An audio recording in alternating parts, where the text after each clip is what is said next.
देशाच्या भविष्याला फडणवीस यांचा golden touch पाहायला मिळतोय। परदेशात देखील देवाभाऊंचीच चर्चा आहे। आंतरराष्ट्रीय कंपन्यांची महाराष्ट्र आणि भारताला पसंती पाहायला मिळते। मुख्यमंत्री देवेंद्र फडणवीस यांच्या कामाच्या बाबतीत फायर आहेत हे त्यांनी दावोस येथील जागतिक आर्थिक परिषदेमध्ये दाखवून दिलं। महाराष्ट्राचे प्रतिनिधित्व करताना त्यांनी तब्बल 16 लाख कोटी रुपयांची गुंतवणूक आणली। मात्र तेवढ्यावरती फडणवीस शांत राहिले नाहीत, तर त्यांनी तिथे उपस्थित असलेल्या आंतरराष्ट्रीय कंपन्यांचे अधिकारी मालकांसोबत बैठका करून महाराष्ट्रामध्ये म्हणजे पर्यायीने भारतामध्ये गुंतवणुकीसाठी त्यांना आमंत्रित केले।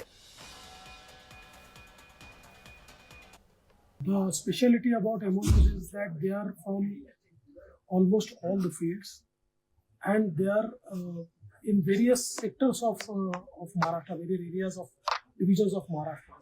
So I think we had very good interaction with all the industries, and they are very keen to invest in Maharashtra. It is manufacturing, it is IT sector, it is data center, you name it, and we are getting it.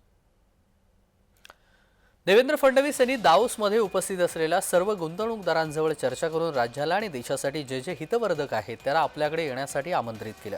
Carlsberg समूहाचे CEO Jacob Aarup Andersen, Lulu समूहाचे मुख्य संचालक M A Yusuff Ali, APAC मास्टरकार्डचे president Ling Hai यांची भेट घेऊन महाराष्ट्रामध्ये गुंतवणुकीसंदर्भात त्यांच्याजवळ चर्चा केली।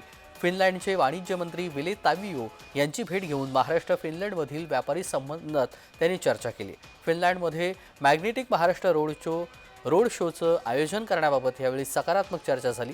हरित ऊर्जा, ग्रीन हायड्रोजन, रसायनं, खतं या क्षेत्रातील गुंतवणुकीबाबत चर्चा देखील झालेली आहे। ब्रिटनचे माजी पंतप्रधान टोनी ब्लेअर यांचीही भेट घेऊन देवेंद्र फडणवीस यांनी त्यांच्याजवळ देखील चर्चा केली। एकूणच राज्य आणि देशाच्या आर्थिक विकासाबरोबरच तेथे रोजगारांच्या अधिकाधिक संधी उपलब्ध व्हाव्यात, शहरांप्रमाणेच ग्रामीण भागातील जीवनमान उंचावण्यासाठी मुख्यमंत्री देवेंद्र फडणवीस हे नेहमीच प्रयत्नशील असतात।